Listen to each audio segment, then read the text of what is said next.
عنا عملنا حلو علاجكم سلام زخبركم فتواتن بيسب نايس channel كمي تخونو لمون كم تلمود بستفالالي زعباتات مسيكم اللخو قدمي جنز channel نخعبي إز فيديو دمانا وخلط نخبصح لايك شير كومنت بعبي دما سابسكرايب بمقبار جمروا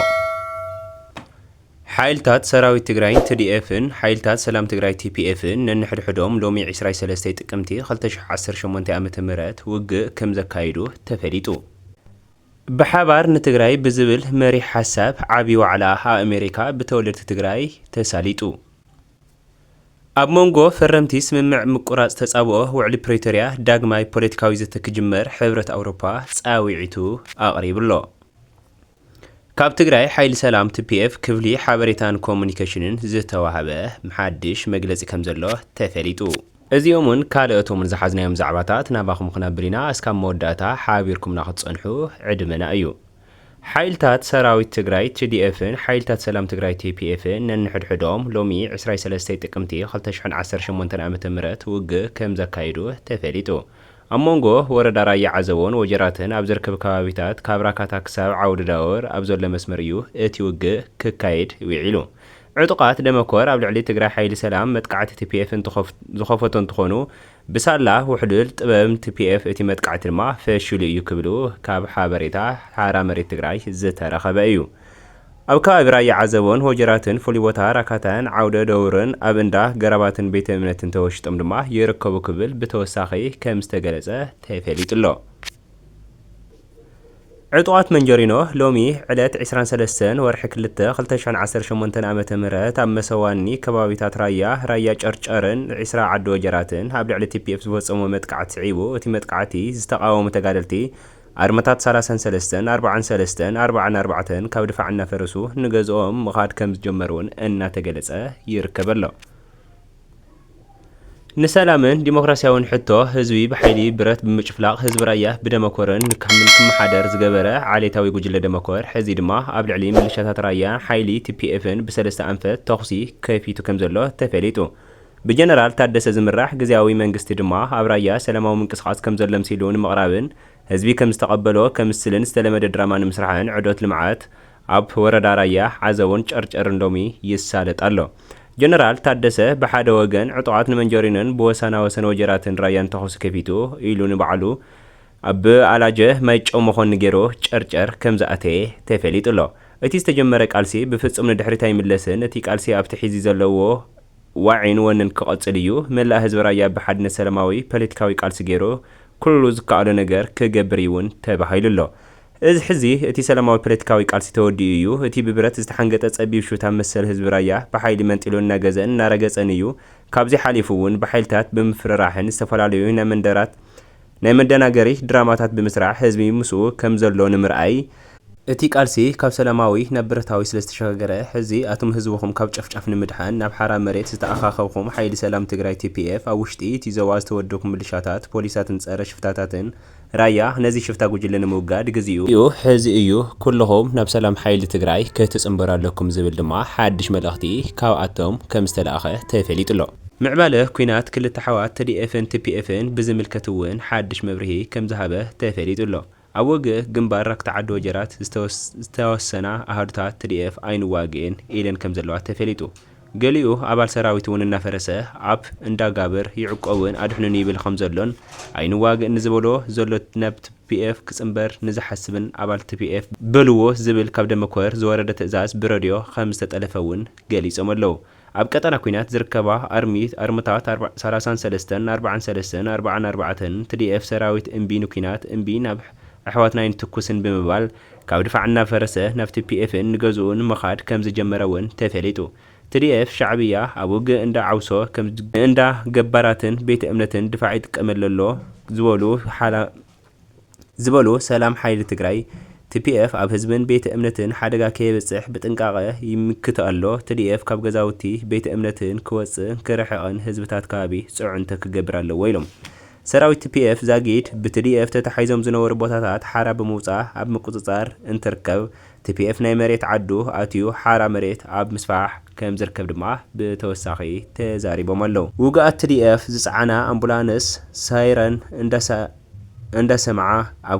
ካብ ከባቢ ራያ ብዓዲ ጉዶም ንመቐለ ይመላለሳ ከም ዘለዋ እውን ተሓቢሩ ኣሎ። ኣብ ራያ ሰላማዊ ምንቅስቓስ ከም ዘሎ ኣምሲሉ ንምቕራብን ህዝቢ ከም ዝተቐበሎ ከምስልን ዝተለመደ ድራማ ንምስራሕ ዕዶት ልምዓት ኣብ ወረዳ ራያ ዓዘቦን ጨርጨረን ንምግባር ዝተንቀሳቐስ ታደሰ ብዘካይዶ ዘሎ ውግእ ምኽንያት ዕዶት ኣቋሪጹ ከይንቀሳቐስ ከም ዝተገበረ ተፈሊጡ። ደመኛታት ህዝቢ ትግራይ ልዕሊ ኮርን ተወሳኺ ሓይሊ ናብቲ ናይ ውግእ ቀጠና ንምእታው ኣብ ከባቢ ሒዋነ ማይ ነብርን ቤት መራን ዝነበራ ሰራዊት ኣብ ምንቅስቓስ ይርከብ። ጉጅለ ድሕረት ኣብ ራያ ሸይሞሞም ዝነበሩ ተለኣኽቱ ካብ ራያ ጠቕሊሎም ክወፁ እውን ትእዛዝ ከም ዘመሓላለፈን ኣይንዋግአን ንዝበለ ዘሎ TDF ናብ TPF ንክጽምበር ንዝሓስብን ኣባል TDF በልዎ ዝብልን ሓድሽ መምርሒ ከም ዝተባሃቡን ተነጊሩ ኣሎ። ብሓባር ንትግራይ ብዝብል መሪሕ ሓሳብ ዓብዪ ዋዕላ ተሳሊጡ። ኣብ ሃገረ ኣሜሪካ ግዛኣት ቨርጂን ኣርሊንግተን ብሓባር ንትግራይ ብዝብል ኣርእስቲ ዓብዪ ዋዕላ ከም ዝተሳለጠ ተፋሊጡ ኣሎ። ኣብቲ ዋዕላ 50 ዓመት ዘቑፀረን ዝቕፅል ዘሎን ጽንተታዊ ወራር ኣብ ልዕሊ ትግራይ ዝሰዓቦ ብርሰትን ብዛዕባ ዝቕፅል ዘሎ ሰቓይን መስርሕ ተሓታትነትን ኣድሂቡ ብዕምቀት ተዘቲሉ ኣሎ። ኣብቲ ዓውደ ጽንተታዊ ኩናትን ተሓታትነትን ምርምር ዘካይዱ ንጉዳይ ትግራይ ልዑል ተገዳስነት ሂቦም ዝቃለሱ ዘለዉ ፈተውቲ ትግራይ ሓዊሱ ብርክት ዝበሉ ተጋሩ ዲያስፖራ ዝተሳተፍሎ ዓብዪ መድረኽ 50 ዓመት ዘቑፀረ ዘሎ ጽንተታዊ ኩናት ተሓታትነት ክሳብ ዘረጋገጽ ኩልኹም ከም ዘይሕሉ ኣረጋጊጾም። ኣባል ኮንፈረንስ ኣሜሪካ ብራድ ሽረማን ኣብቲ ዋዕላ ኣብ ዝመሓላለፎ መልእኽቲ ኣብ ልዕሊ ትግራይ ንዝተፈጸመ ተግባር ተሓታትነትን ክሰፍን ዳግሚ ሕውየት ንምርግጋጽ ኣገዳሲ ምዃኑ ኣስሚሮምሉ። ሙሉእ ብሙሉእ ፍታሕ ክሳብ ዘረጋገጽ ኣብ ጎኒ ግዳያት ትግራይ ኮይኖም ከም ዝቃለሱ ዘለዉ ተዋፋይነት ደገፍ ደጊሞም ኣረጋጊጾም። ደራስን ጋዜጠኛን ቶም ጋርዲነር ብግዲኡ ኣብ ጂኦፖለቲካዊ ዳይናሚክስ ቀርኒ ኣፍሪካ ብስፍሓት ብምብራህ ብወገን መራሕቲ ኢትዮጵያ ኣብቲ ዞባ ናብ ካሊእ ኩናት ንምጉታት እናዓበየ ዝኸይድ ዘሎ ሸውሃት ከም ዘለዎ እውን ኣብርሂቡ። ብዝተኣሳሰረ ዝኽሪ 50 ዓመት ኩናት ትግራይ ኣብ ኣሜሪካ ዋሽንግተን ብዝተፈላለዩ ምድለዋት ንምኽባር ብዝተፈላለየ ምድለዋት ይውገን ኣሎ ክብሉ ከም ተወሳኺ እውን ገሊጾም ኣለዉ። ብርክት ዝበላ ውድባት ዳያስፖራ ትግራይ ብሓባር ኮይኖም ካብ ዕለት 1 ክሳብ 4 ሕዳር 2025 ዓ.ም ኣብ ዛዳለውዎ መድረኽ ብሰንኪ ኩናት ጽንተት ዝሞቱ ወገናት ንምዝካር ንምርግጋጽ ፍትሕን ምዕሳልን ሰላምን ትግራይ ዘመልክት ዛዕባታት ከቕርቡ እዮም ተባሂሉ ኣሎ። ኣብቲ እዋን ንዝኽሪ 50 ዓመት ኣመልኪቱ ክኢላታት ሰብ ሞያን ኣብ ዝተረኸብሉ መድረኽ ዘተ ከካይዱ እዮም። ብተወሳኺ እውን ኣብ ካፒታል ሂል ዋሽንግተን ምስ ኣባላት ኮንፈረንስ ኣሜሪካ ክራኸቡን ኣብ በሪ ቤት ጽሕፈት ጉዳያት ወጻኢ ኣሜሪካ ሰልፊ ተቃውሞ ከካይዱን ድማ መደብ ከም ዝሓዙ ተፈሊጡ ኣሎ። ኣብ መንጎ ፈረምቲ ስምምዕ ምቁራጽ ተጻብኦ ውዕሊ ፕሪቶርያ ዳግማይ ፖለቲካዊ ዘተ ክጅመር ሕብረት ኣውሮፓ ጻዊዒት ተቕሪቡ። ልኡኽ ሕብረት ኣውሮፓ ዲፕሎማስያውን ተልእኾታቱ ኣባላት ሃገር ምዕቡላት ኣውሮፓን ኖርዌይን ሳልሳይ ዓመት ምኽታም ስምምዕ ምቁራጽ ተጻብኦቶት ኣመልኪቶም ኣብ ዘውፅዎ ሓበራዊ ቅዋም መግለጺ ነዚ ጻዊዒት ኣቕሪቡ። ኣብ መንጎ መንግስቲ ኢትዮጵያን ህዝቢ ወያነ ሓርነት ትግራይን ሕወሓት ስምምዕ ምቁራጽ ተጻብኦታት ካብ ዝፍረም 3 ዓመት ኮይኑ ኣሎ ዝበለ እቲ መግለጺ እዚ እዋናዊ ግጭት ዘብቅዐን ድምፂ ጥይት ብምባል ንንእድ ኢሉ መሰረት ኣገልግሎታዊ ኣብ ምምላስ ምምሕያሽን ሰብኣዊ ተበጻሕነት ምጅማር DDRን ከምኡውን ገለ ውሽጣዊ ተመዛበልቲ ምምላስ ምኽኣል ብኣወንታ ዝገለጸ መግለጺ እቲ ሕብራት ሃገራትን ዝተጀመረ ሰላምን መቕጻል ምድልዳልን ኣገዳሲ ምዃኑ ኣስሚሮምሉ። ካብዚ ብተወሳኺ ብመሰረት እቲ ስምምዕ ተመዛበልቲ ሙሉእ ብሙሉእ ምምላስን ተኣማንን ብሉጽ ዓለም ለኻዊ ኣሰራርሓን ሕግን ዝተኸተለ ግዳያት ፍትሒ ንኽረክብ ማእኸል ዝገበረን መሰጋገሪ ፍታሕ ክትረክብ ንውዕል ምጽውዕ ድማ ኢሎም። ካብዚ ብተወሳኺ ቅድሚ እቲ ዝመጸ ሓፈሻዊ ምርጫ ኣብ መንጎ ፈረምቲ ስምምዕ ፕሪቶርያ ሕወሓት መንግስቲ ኢትዮጵያን ፖለቲካዊ ዘተ ዳግማይ ክጅመር ንጽውዕ ኢሎም። ሳልሳይ ዓመት ስምምዕ ምቁራጽ ተጻብኦታት ምኽንያት ብምግባር ሓበራዊ መግለጺ ዘውፅኡ ልኡኽ ሕብረት ኣውሮፓ ኣብ ኢትዮጵያ ምስ ዲፕሎማስያዊ ተልእኾኛታት ኣባላት ሃገራት ሕብረት ኣውሮፓ ኣውስትራልያ፣ ቤልጅየም፣ ቡልጋርያ፣ ቼክ ሪፐብሊክ፣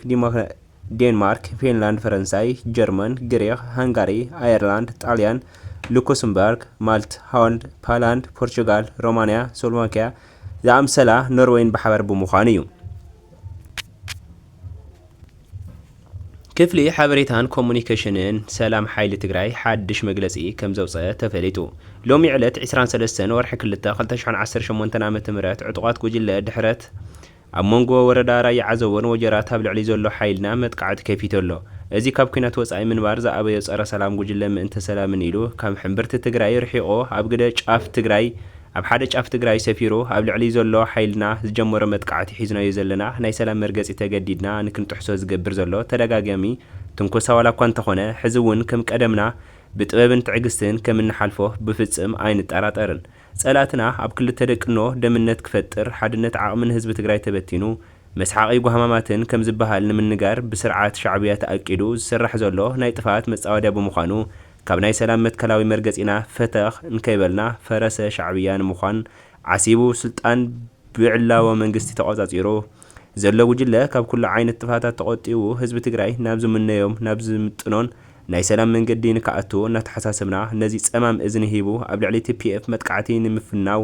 ኣብ እንቆጻጸሮ ከባቢታት ብእብርቲ ምንቅስቓስ ደው እንተዘያቢሉ TPF ዓርሲ ምክልኻል ንምግባር ከም ዝግደድ ንመላእ ደላይ ሰላም ህዝብን ክነፍለጥ ንፈቱ። ኣብ መወዳእታ ተገዲድኩም ኾነ ተደናጊርኩም ጸረ ህዝቢ ትግራይ ንዝኾነ ድሑር ናይ ተዓፈና ስርዓተ ዋርድያ ብምዃን ኣብ ክልተ ኣሓት ደመን ምፍሳስ ዝግበር ዘሎ ጉያ ምዃኑ ተረዲኡኹም ካብዚ ከምዚ ዓይነት ጸረ ብሄራዊ ሓድነት ዝኾነ ተግባር ንባዕልኹምን ብምግላል ናብ ትግራይ ሓይሊ ሰላም ክትጽንበሩ ንጽውዕ። እምበኣርከስ ክቡራትን ፍትዋትን ተኸታተልትና ንዕሎም መዓንቲ ዝሓዝናዮም ዛዕባታት እዞም ክትሰምዕዎም ዝጸናሕኹም ይመስል ነይሮም።